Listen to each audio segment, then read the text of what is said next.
नमस्कार, मैं हूं अभिनय आकाश और आप देखना शुरू कर चुके हैं प्रवाह साक्षी का special show most level information यानी एमआरआई।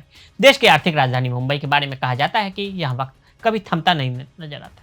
24 घंटे सातों दिन भागने वाला शहर मुंबई तरक्की और भागदौड़ भरी जिंदगी के साथ ही कई सियासी दांव पेचों का दौर भी देखा है। महाराष्ट्र में प्रति व्यक्ति सकल घरेलू उत्पाद में भारत का सबसे अमीर राज्य है। बड़े बिजनेस, बॉलीवुड का ग्लैमर तड़का, बड़ी चीनी सहकारी समितियों का घर, जो किसी जमाने में ग्रैंड ओल्ड पार्टी का मजबूत दुर्ग हुआ करता था। लेकिन हिंदुत्व के धार के सहारे राज्य में भगवा भी लहराया। नए समीकरण के सहारे नए प्रकार का गठबंधन भी अस्तित्व में आया।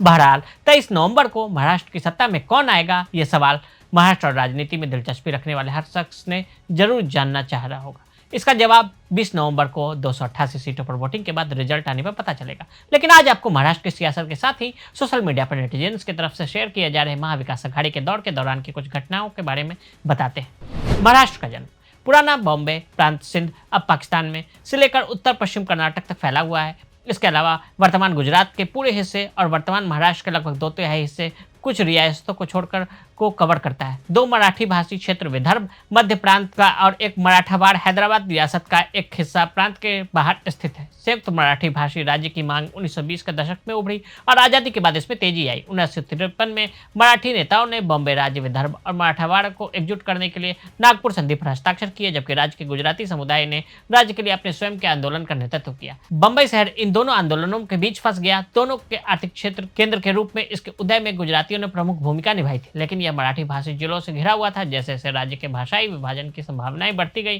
कई लोगों का मानना है कि बॉम्बे को केंद्र शासित प्रदेश बना दिया जाएगा।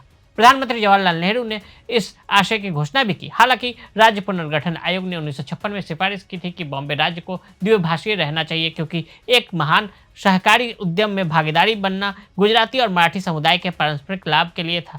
इसने विदर्भ को राज्य का दर्जा देने की सिफारिश की, लेकिन केंद्र ने इसे अस्वीकार कर दिया। इसके बजाय उसे मराठावाड़ के साथ बॉम्बे का हिस्सा बना दिया। इस नतीजे न तो मराठी और न ही गुजराती पक्ष खुश थे।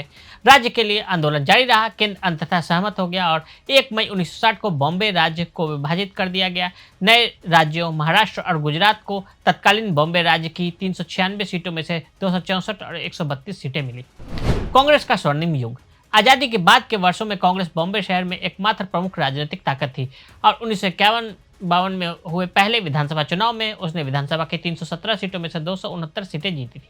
कुल मिलाकर 268 निर्वाचन क्षेत्र थे। कुछ निर्वाचन क्षेत्रों ने उस समय 1 से अधिक सदस्यों को निर्विधायकों के रूप में भेजा। नासिक इगतपुरी देश में एकमात्र 3 सदस्यीय यानी एक सामान्य श्रेणी, एक एससी और एक एसटी विधानसभा क्षेत्र था। मोरारजी देसाई 1952 में बॉम्बे के पहले मुख्यमंत्री बने। 1955-56 में जब संयुक्त महाराष्ट्र आंदोलन उग्र हुआ तो बॉम्बे शहर में पुलिस गोलीबारी में 100 से अधिक प्रदर्शनकारी मारे गए।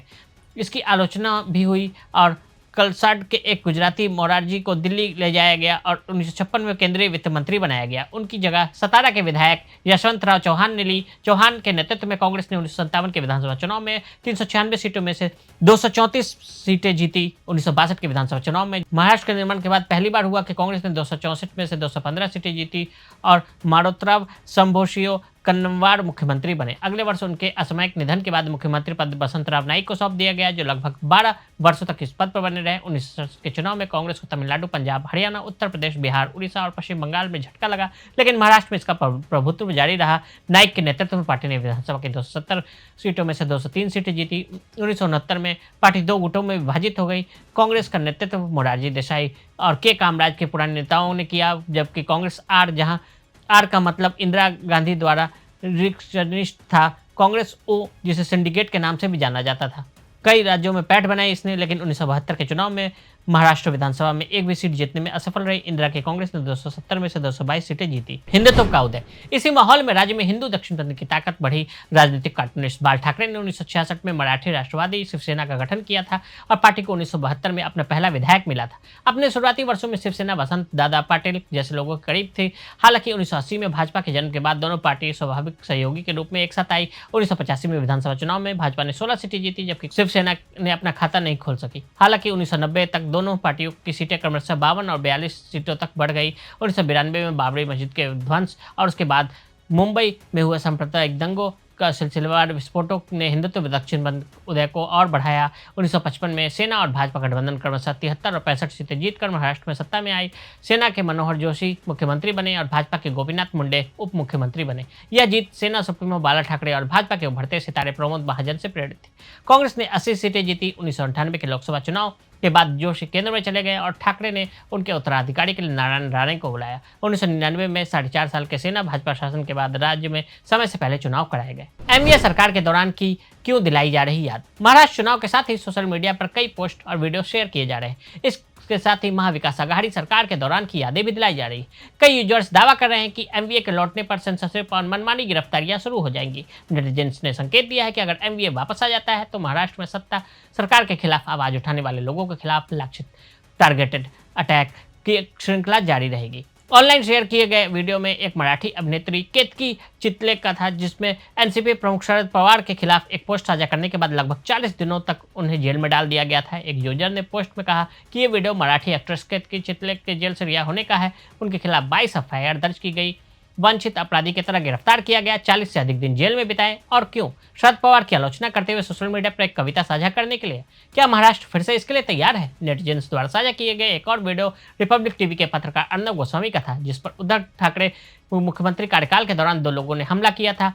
एक यूजर ने संकेत देते हुए कहा कि तत्कालीन महाराष्ट्र सरकार की तरफ से अर्नब गोस्वामी के बीच हंट को मत भूलिए। अगर एमवीए सत्ता में आती है तो राज्य को आने वाले समय में ऐसे और हमले की उम्मीद करनी चाहिए। अर्नब गोस्वामी की गिरफ्तारी 22 और 23 अप्रैल 2020 की मध्यरात्रि को रात 10 बजे की डिबेट के बाद नियमित एडिट कॉल के बाद अर्नब गोस्वामी और उनकी पत्नी घर वापस जा रहे थे। तभी 2 बाइक सवार हमलावरों ने उनकी कार पर हमला किया। हमलावरों ने अर्नब गोस्वामी की कार रुकवाने के लिए उनकी कार के सामने अपनी बाइक खड़ी कर दिया, फिर उन पर हमला शुरू किया। अर्नब गोस्वामी और उनकी पत्नी बाल बाल बच गए। हालांकि हमलावरों ने कार पर हमला करने के लिए शीशे तोड़ने की कोशिश करने के बाद कार पर स्याही भी फेंकी। रिपब्लिक टीवी के मुताबिक गुंडों ने कबूल किया कि वे कांग्रेस से थे और हमला गोस्वामी के आवास से केवल 500 मीटर की दूरी पर हुआ। इसके अलावा गोस्वामी के खिलाफ एक लक्षित विच हंट में एमवीए नियम के तहत मुंबई पुलिस उनके आवास पर पहुंची। मुंबई पुलिस ने 2018 के आत्महत्या के लिए उकसाने के मामले में उन्हें हिरासत में लेने की कोशिश की थी, लेकिन ये मामला पहले ही बंद हो चुका था। 2020 में पालघर साधु की पीट कर हत्या। एमवीए सरकार के शासन के दौरान ही पालघर जिले में हिंदू साधुओं की भीड़ द्वारा हत्या जैसी कई क्रूर घटनाएं सामने आई। 16 अप्रैल 2020 को जूना अखाड़े से जुड़े 2 साधु 70 वर्षीय कल्पवृक्ष गिरी महाराज और 35 वर्षीय सुशील गिरी महाराज अपने ड्राइवर 30 वर्षीय नीलेश तेलगोडरे के साथ एक साधु को समाधि देने के लिए मुंबई से जा रहे थे। गंडक चिंचले गांव में 100 से ज्यादा लोगों की जंगली और उन्मादी भीड़ ने उन पर हमला कर दिया। ग्रामीणों ने उन्हें चोर समझ लिया और उन पर हमला शुरू कर दिया। पुलिस का दावा है कि 70 वर्षीय व्यक्ति को बचाने के लिए मौके पर पहुंची थी और उनकी टीम भी हिंसक भीड़ के सामने हमले की चपेट में आ गई थी। लेकिन बाद में ऐसे वीडियो सामने आए जिसमें पुलिस के दावे पूरी तरह से खारिज होते हैं दिखे, जिसमें देखा गया कि साधु पुलिस की हिरासत में थे, लेकिन पुलिसकर्मियों ने उन्हें भीड़ के हवाले कर दिया। इसके बाद भीड़ ने पुलिसकर्मियों के सामने ही उन्हें पीट कर मार डाला। बाद में यह भी बताया गया कि साधुओं की हत्या जानबूझकर और राजनीति से प्रेरित हो सकती है। इसमें ईसाई मिशनरी संगठनों, कुछ स्थानीय एनसीपी नेताओं और वामपंथियों की संलिप्तता के भी संदेह जताया गया। हालांकि शिवसेना यूबीटी के आदित्य ठाकरे ने इस घटना को स्पष्ट रूप से खारिज कर दिया था और दावा किया था कि राज्य ने कभी भी किसी प्रकार की मॉब लिंचिंग की घटना नहीं देखी है। कंगना के ऑफिस के अवैध निर्माण पर बुलडोजर। सितंबर 2020 में बड़ी मुंबई महानगर पालिका यानी बीएमसी ने उनके मुंबई स्थित ऑफिस में अवैध निर्माण को लेकर 24 घंटे में दूसरा नोटिस भेजा। इसके बाद बीएमसी की एक टीम बुलडोजर, क्रेन और हथौड़ा लेकर पहुंच गई और ऑफिस में तोड़फोड़ शुरू कर दी। दफ्तर तोड़े जाने के लेकर कंगना ने ट्वीट भी किया था और मणिकर्णिका फिल्म में पहली फिल्म अयोध्या की घोषणा हुई। ये मेरे लिए एक इमारत नहीं, राम मंदिर है। आज वही बाबर आया है। आज इतिहास फिर खुद को दोहरा रहा है। राम मंदिर फिर टूटेगा, मगर याद रखना बाबर, ये मंदिर फिर बनेगा, ये मंदिर फिर बनेगा। जय श्री राम। कंगना ने ये ट्वीट किया था। इसके बाद अगले दिन शिवसेना के मुखपत्र सामना में उखाड़ दिया शीर्षक से एक लेख भी छापा गया था। तो आज हमने आपको महाराष्ट्र चुनाव से संबंधित जानकारी दी। आज के लिए इजाजत। ऐसे रिपोर्ट्स को देखने के लिए देखते रहे प्रभा साक्षी।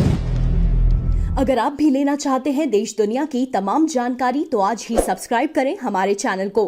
साथ ही नीचे दिए बेल आइकन को जरूर दबाएं ताकि हर अपडेट आप तक पहुंच सके।